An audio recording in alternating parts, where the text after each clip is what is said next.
Quel est le lien entre une bonne pelletée de boue, un petit renard obèse et la colère des femmes? Il s'agit de She Will, premier long métrage de la réalisatrice et plasticienne franco-britannique Charlotte Colbert. Véronica est une star vieillissante qui vient de subir une double mastectomie. Elle part en convalescence dans la campagne écossaise avec sa jeune infirmière, l'androgyne Daisy. Là-bas, Véronica va sentir des forces mystérieuses émanant de la terre et de la forêt autour d'elle. Cette retraite spirituelle va la mettre face au traumatisme de son passé de jeune actrice. Alors déjà, quelques mots sur la réalisatrice, qui est également plasticienne, comme je l'ai dit au début. Alors, en tant que plasticienne, là je vais surtout parler de sa carrière de plasticienne, elle a beaucoup exposé à Londres, donc à la Somerset House pour une exposition inspirée par Kubrick, à la galerie Saatchi pour une exposition sur le selfie en tant que moyen de communication et en tant que langage, ou encore au V&A Museum of Childhood. En tant que plasticienne, elle utilise beaucoup de médiums, donc céramique, vidéo, photographie et installation en général pour parler du genre et du langage. Donc si j'ai fait tout un speech sur sa carrière de plasticienne, c'est pas pour me transformer en page Wikipédia parlante, mais c'est parce que je trouve que son travail en tant que plasticienne se reflète dans ce film en particulier, surtout dans son esthétique. Ce film joue beaucoup avec la forme et il y a des scènes qui pourraient presque être considérées comme expérimentales.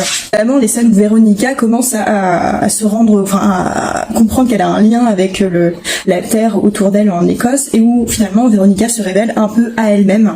Donc en général ce sont des montages qui jouent avec le très petit ou alors le très grand. Donc c'est clairement un choix esthétique qui peut un petit peu laisser sur le carreau. C'est assez étonnant à regarder, mais qui personnellement me parle beaucoup. Le film décide d'utiliser la figure de la sorcière pour figurer la colère des femmes, et notamment les combats de ces dernières années, donc le fait de dénoncer et refuser les agressions sexuelles. Donc, MeToo, pour ne pas le citer.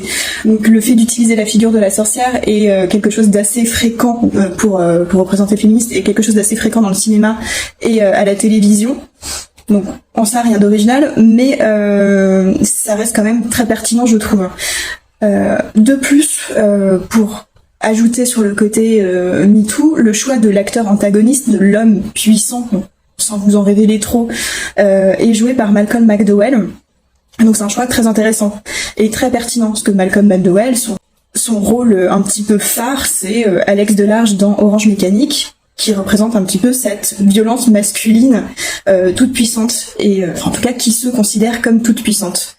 Donc il est impossible de ne pas penser à Orange Mécanique quand on voit Malcolm McDowell, et vu ce que le film essaye de dire, et ben ça donne un côté presque méta au film. Ceci dit, She Will a quand même la bonne idée de ne pas se poser trop du côté de l'agresseur et de rester quand même à 90% du côté de la victime, en laissant du coup de la place de l'espace pour que ce personnage puisse exister et s'exprimer. Et ça, c'est quand même très important, et je pense qu'on a besoin de plus de films comme ça. Parce que c'est bien d'avoir la version des hommes, mais je crois on l'a beaucoup eu. Donc She Will commence par un postulat qui se rapproche vraiment de la exploitation. Donc une actrice vieillissante se retrouve face aux démons de sa jeunesse et est mise en duo avec une femme beaucoup plus jeune, dont on attend en général dans ce type de film qu'elle devienne soit sa rivale, soit l'objet de son désir. Alors on pense bien sûr à Sunset Boulevard, à Eve, à Whatever Happened to Baby Jane, ou même plus récemment Sils Maria, même s'il est un petit peu différent celui-ci, mais je l'aime beaucoup. D'un premier abord, ces films semblent vouloir montrer un petit peu la monstruosité d'un corps féminin vieillissant, mais très souvent, quand on creuse vraiment et quand on comprend ce que ces films veulent dire, c'est plus souvent des portraits attachants de ces femmes, et plus une critique du système autour d'elles que réellement un moyen de les montrer comme monstrueux, même si du coup, à cause du système, elles finissent par devenir monstrueuses. Sauf que She Will, même s'il démarre comme ça, les premières scènes sont d'ailleurs très très flagrantes pour ça, par rapport au physique, par rapport à ce qu'une actrice vieillissante doit faire pour continuer à exister un petit peu. Il prend un tout autre virage et est vraiment du coup très pertinent par rapport à notre époque, parce que finalement l'actrice Véronica finit par se révéler et à s'accepter en tant que telle, et à en être que plus belle. Réellement l'actrice est sublime, et du début à la fin, sauf qu'à la fin elle paraît vachement plus ouverte et vachement plus sûre d'elle. Pour revenir à la relation avec la jeune Daisy, il n'y a pas du tout ce côté très malsain qu'on peut retrouver dans l'exploitation, mais c'est quelque chose de plus fort. Il y a une relation de vraiment d'entraide, presque de sororité, une relation de respect qui naît entre les deux. Et c'est vraiment très beau à voir. Ce film m'a beaucoup touchée. Donc ne vous attendez pas à un film d'horreur classique.